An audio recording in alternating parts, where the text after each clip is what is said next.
Great white shark को aquariums के अंदर क्यों नहीं रखा जाता? इसके पीछे कई सारे रीजंस हैं। सबसे पहला रीजन है, ग्रेट व्हाइट शार्क एक्वेरियम के अंदर अक्सर खाना खाना बंद कर देती है। नेचर के अंदर उन्हें एक्टिव हंटर माना गया है। ये अपने शिकार का पीछा करती है और उन्हें अटैक करती है और फिर खाती है। लेकिन एक्वेरियम के अंदर अगर उनके सामने डेड फिश रख दो तो वो खाना खाने से मना कर देती है। दूसरा रीजन है स्ट्रेस। ग्रेट व्हाइट शार्क के पास एक एक्स्ट्रा ऑर्डिनरी एबिलिटी होती है जिसको कहते हैं इलेक्ट्रो रिसेप्शन।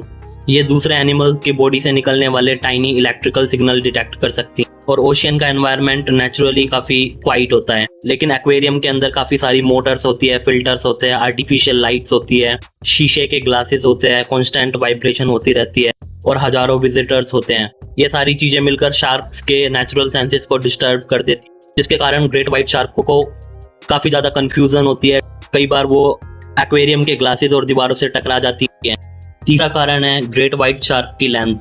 वो 18 से 20 फीट तक लंबी होती है और ये काफी फास्ट स्विम करती हैं। रिसर्च के अकॉर्डिंग ये एक दिन में काफी लंबा डिस्टेंस ट्रेवल करती हैं। उसे कुछ मीटर के एक्वेरियम में रखना गलत बात है, चाहे कोई एक्वेरियम दुनिया का सबसे बड़ा ही एक्वेरियम क्यों ना हो, लेकिन ग्रेट व्हाइट शार्क के लिए काफी वो छोटा पड़ता है। फोर्थ रीजन है सांस लेने में दिक्कत। हम इंसान एक जगह खड़े रह सकते हैं और कई बार मछलियां भी एक जगह रुक जाती है, लेकिन ग्रेट व्हाइट शार्क के साथ ऐसा नहीं होता। ये एक प्रोसेस का यूज करती है जिसको कहते हैं रैम वेंटिलेशन।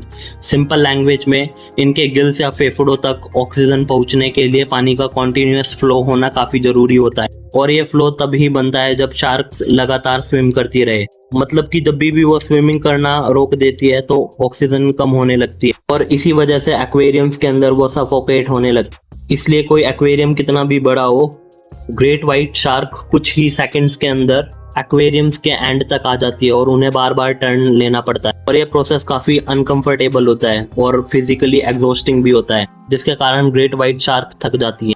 चैनल को लाइक और सब्सक्राइब